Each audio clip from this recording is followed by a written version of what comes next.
नमस्कार दोस्तों, मैं विवेक पंडित आपका अपने चैनल क्राइम स्टोरी बाय विवेक पर हार्दिक अभिनंदन, वंदन और स्वागत करता हूं, जहां हम आपको हर बार एक नई और सच्ची क्राइम स्टोरी सुनाते हैं। अगर आप भी मेरी तरह क्राइम स्टोरी में दिलचस्पी रखते हैं तो मेरे चैनल को सब्सक्राइब करें और बेल आइकन को भी दबाएं, जिससे हमारी हर कहानी आप तक सबसे पहले पहुंचे।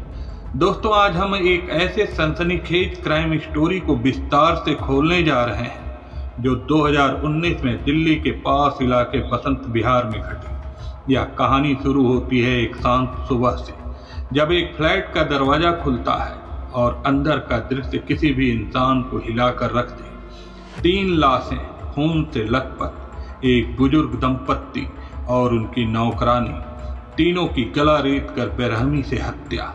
लेकिन यहाँ ट्विस्ट आता है। दरवाजे पर सेंधमारी का कोई निशान नहीं। लिविंग रूम में चाय के कप शांति से रखे हुए और एक कमरे में पड़ा था एक कंडोम का पैकेट। या कोई काल्पनिक थ्रिलर नहीं, बल्कि बसंत विहार ट्रिपल मर्डर का असली सच है। तो चलिए इस केस को शुरू से लेकर अंत तक हर डिटेल के साथ खोलते हैं। तारीख थी 23 जून 2019। समय सुबह के 8:05। जगह थी दिल्ली का बसंत विहार, एक ऐसा इलाका जो अपने हाई प्रोफाइल लोगों के लिए जाना जाता है। रिटायर्ड अफसर, बिजनेसमैन और बड़े बड़े बंगले। यहाँ बसंत अपार्टमेंट नाम की एक मल्टी स्टोरी बिल्डिंग थी, जिसमें फ्लैट नंबर B304 में रहते थे 80 साल के विष्णु माथुर और उनकी 75 साल की पत्नी शशि माथुर। विष्णु एक रिटायर्ड IAS अफसर थे, जिन्होंने 35 साल तक सरकार में ईमानदारी से सेवा की थी। उनकी जिंदगी सादगी भरी थी। सुबह की चाय, अखबार और बेटी के फोन पर बात करना।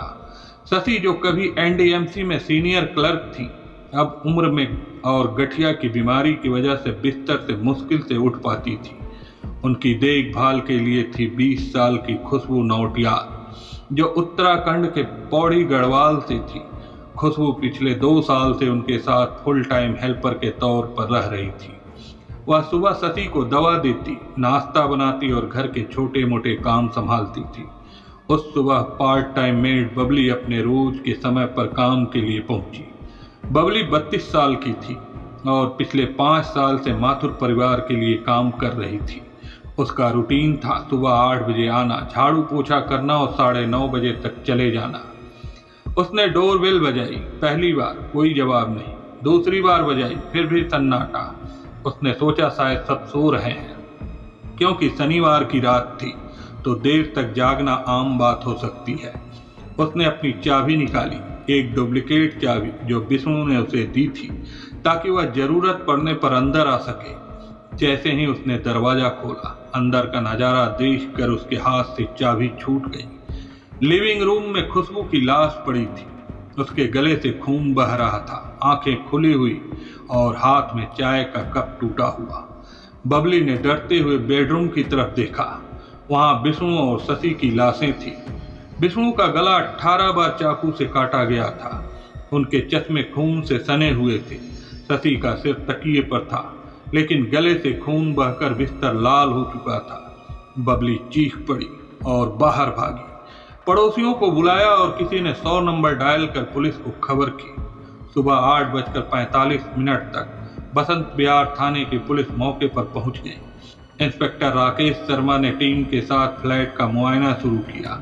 पहली बात जो सामने आई, मेन डोर का लॉक बिल्कुल सही था। कोई सेंधमारी नहीं, कोई जबरदस्ती के निशान नहीं। मतलब हत्यारा कोई ऐसा शख्स था जिसे घर वालों ने खुद अंदर बुलाया था।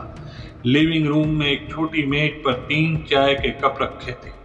एक कप में चाय बची थी, 2 कप खाली थी। कपों पर उंगलियों के निशान थे, जो बाद में फोरेंसिक के लिए भेजे गए। किचन में गैस पर चाय की केतली ठंडी पड़ी थी, जैसे रात में किसी ने चाय बनाई हो। पुलिस ने घर की तलाशी ली। बेडरूम में एक छोटा सेफ था, जिसमें से सोने के गहने गायब थे। विष्णु की 22 कैरेट की सोने की चेन, शशि के 2 जोड़ी कंगन, एक हीरे की अंगूठी और 10 ग्राम सोने का सिक्का। लेकिन हैरानी की बात यह थी कि सेफ में रखे 98,000 रुपए कैश वैसे ही पड़े थे। विष्णु का सैमसंग गैलेक्सी S9 और शशि का पुराना नोकिया फोन भी गायब था। पुलिस को लगा कि ये चोरी का मामला हो सकता है जो गलत हो गया, लेकिन फिर उनकी नज़र खुशबू के कमरे पर पड़ी।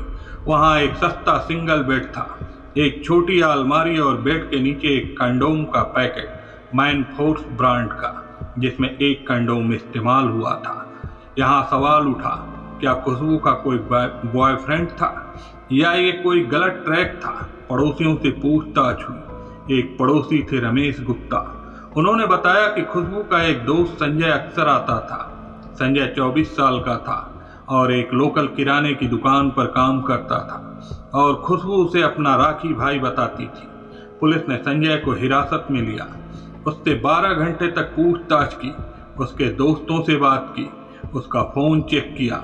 अपार्टमेंट के सीसीटीवी में रात 11:15 पर एक जोड़ा, एक पुरुष और एक महिला, हेलमेट और दुपट्टे से चेहरा छुपाए अंदर जाता दिखा और 2:30 पर बाहर निकलता दिखा। पुलिस को लगा कि संजय और उसके कोई साथी इसमें शामिल हो सकते हैं, लेकिन 72 घंटे बाद संजय का कॉल रिकॉर्ड, लोकेशन डेटा और फॉरेंसिक रिपोर्ट से साफ हुआ कि वह बेकसूर था। उस रात वह अपनी दुकान पर था। पुलिस का पहला लीड धरा का धरा रह गया। अब पुलिस ने माथुर दंपति की बेटी अनुराधा से संपर्क किया, जो दिल्ली के साकेत में अपने ससुराल में रहती थी। उसने बताया कि हाल में ही एक महिला, प्रीति सहरावत, उनके माता पिता से मिलने आने लगी थी। प्रीति की मां सुशीला और शशि माथुर 1980 के दशक में साथ साथ काम करते थे। प्रीति बचपन में माथुर परिवार के घर आती थी, लेकिन पिछले 15 साल से कोई संपर्क नहीं था। अचानक मई 2019 से वह माथुर दंपति से मिलने लगी। 17 जून को वह उनके घर रुकी थी और विष्णु से प्रॉपर्टी के कागजात के बारे में पूछ रही थी। अनुराधा को यह अजीब लगा था, लेकिन उसने ज्यादा ध्यान नहीं दिया। पुलिस को अब शक हुआ, क्या प्रीति का कोई मकसद छुपा था? 26 जून को एक बड़ा ब्रेक थ्रू मिला। विष्णु का फोन कुछ सेकंड के लिए ऑन हुआ था। दिल्ली पुलिस की क्राइम ब्रांच ने IMEI नंबर से लोकेशन ट्रेस की। गुरुग्राम का होटल रेड फॉक्स, सेक्टर 29। रात 9:45 पर पुलिस ने होटल में छापा मारा। कमरा नंबर 305 में प्रीति सहरावत और उसका live in partner Manoj Bhatt पकड़े गए। टेबल पर विष्णु का फोन, शशि की अंगूठी और 98,000 रुपए कैश रखा था। प्रीति घबराई हुई थी, जबकि मनोज शांत बैठा था। पुलिस ने दोनों से सख्त पूछताछ शुरू की। पहले प्रीति ने कहा कि वह माथुर दंपति से मिलने गई थी और उन्हें मृत पाया, लेकिन जब पुलिस ने फोन की लोकेशन और CCTV फुटेज दिखाई तो वह टूट गई। मनोज ने पहले कुछ नहीं कहा, लेकिन 18 घंटे की पूछताछ के बाद दोनों ने सच उगल दिया। प्रीति सहरावत 42 साल की थी। उसने होटल मैनेजमेंट की पढ़ाई की थी और गुरुग्राम के 5 स्टार होटल में नौकरी की। 2005 में उसकी शादी निकोलस से हुई, जो एक सॉफ्टवेयर इंजीनियर था। उनके 2 बच्चे हुए, एक बेटा और एक बेटी, लेकिन 2015 में निकोलस उसे छोड़कर कनाडा चला गया। प्रीति अकेली पड़ गई। 2016 में उसकी मुलाकात मनोज भट्ट से हुई। 39 साल का मनोज एक प्रॉपर्टी डीलर था, लेकिन उसका अंधेरा इतिहास था। 2010 में उसने अपनी पत्नी की हत्या की थी, गला दबाकर, और 5 साल जेल में बिताए। 2015 में पैरोल पर वह छूटा और फिर प्रीति से मिला। दोनों ने 2017 में एक रेस्तरां खोला, फिर 2018 में एक PG हाउस शुरू किया, लेकिन दोनों बिजनेस फेल हो गए। 2019 तक प्रीति की तबीयत खराब थी। उसे डायबिटीज और हाई BP था। उसकी नौकरी छूट गई और मनोज उसे ताने मारता था, पैसा लाओ वरना कुछ करो। प्रीति को माथुर दंपति के संपत्ति की जानकारी थी। उनके पास बसंत विहार में फ्लैट, मथुरा में एक प्लॉट और बैंक में 35 लाख रुपए थे। उसने मनोज से कहा, इनके पास बहुत पैसा है, अगर इन्हें हटाया जाए तो सब हमारा हो सकता है। दोनों ने प्लान बनाया। 17 जून को प्रीति माथुर के घर गई। उसने रेकी की, घर का लेआउट देखा, CCTV की पोजीशन चेक की और पूछा कि कौन कब अकेला रहता है। उसने शशि से कहा, आंटी आपकी तबीयत ठीक नहीं, मुझे आपकी चिंता होती है। 21 जून को प्रीति और मनोज फिर आए, लेकिन बाहर से देख कर लौट गए। आखिरकार 22 जून की रात को प्लान फाइनल हुआ। रात 10:30 बजे दोनों गुरुग्राम से निकले। मनोज ने अपनी काली बजाज पल्सर बाइक ली जिसके नंबर प्लेट पर उसने मिट्टी लगाई थी। बाइक को अपार्टमेंट से 300 मीटर दूर एक सुनसान गली में पार्क किया। प्रीति ने नीला दुपट्टा ओढ़ा हुआ था और चेहरे को छुपाया हुआ था। मनोज ने काला हेलमेट पहना। रात 11:15 पर प्रीति ने दरवाजा खटखटाया। खुशबू ने दरवाजा खोला। विष्णु और शशि लिविंग रूम में बैठे टीवी देख रहे थे। कौन बनेगा करोड़पति का रिपीट टेलीकास्ट। प्रीति ने कहा, अंकल आंटी पास से गुजर रहे थे, सोचा मिल ले। विष्णु ने कहा, आओ बैठो, खुशबू चाय बना दो। प्रीति ने खुशबू के साथ किचन में बात की ताकि वह शक न करे। थोड़ी देर बाद विष्णु और शशि सोने चले गए। मनोज ने टीवी की आवाज़ तेज की। अमिताभ बच्चन की आवाज़ गूंज रही थी।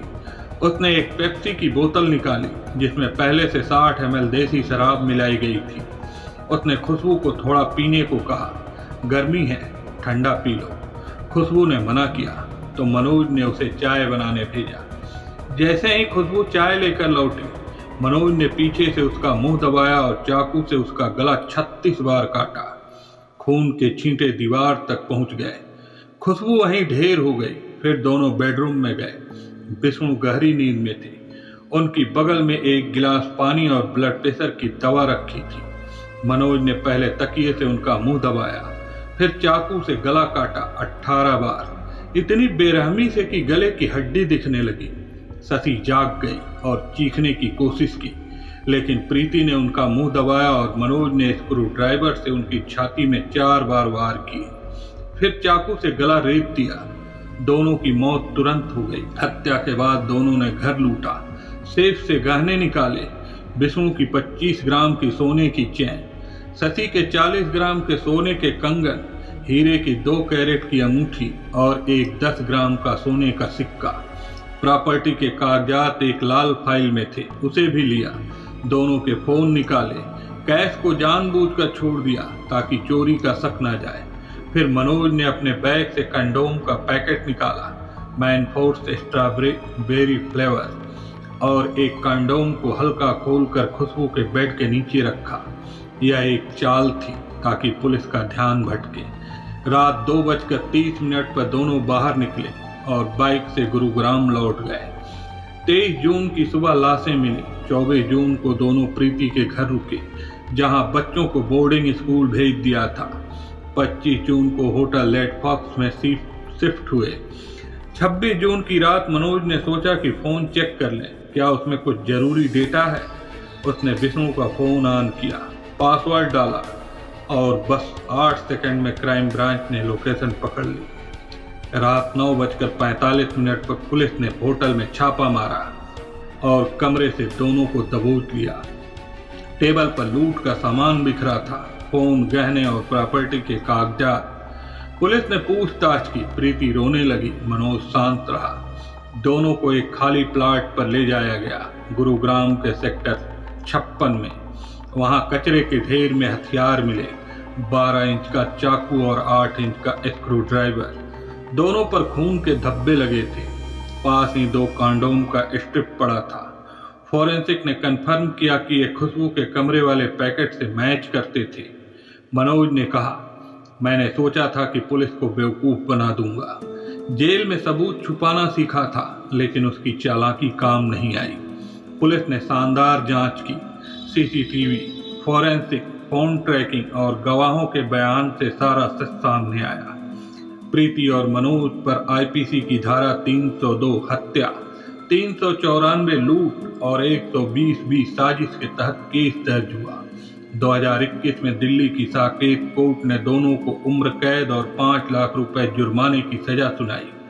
जज ने कहा, यह एक ठंडे दिमाग से की गई हत्या थी जिससे विश्वास का गला घोंटा गया। इस केस ने सबको सबक दिया कि लालच और बुरे इरादे इंसान को सिर्फ तबाही की ओर ले जाते हैं। क्राइम कितना भी परफेक्ट क्यों न हो, सच हमेशा बाहर आता है। तो दोस्तों, यह थी बसंत विहार ट्रिपल मर्डर की पूरी कहानी, हर डिटेल के साथ। आपको क्या लगता है, क्या प्रीति और मनोज का प्लान फुल प्रूफ था? नीचे कमेंट में बताएं। अगर यह स्टोरी आपको पसंद आई हो तो लाइक करें, दोस्तों में अधिक से अधिक शेयर करें और चैनल को सब्सक्राइब करें। मिलते हैं अगली कहानी में, तब तक के लिए सावधान रहें, सुरक्षित रहें और सतर्क रहें। अपना और अपनों का ख्याल रखें। नमस्कार।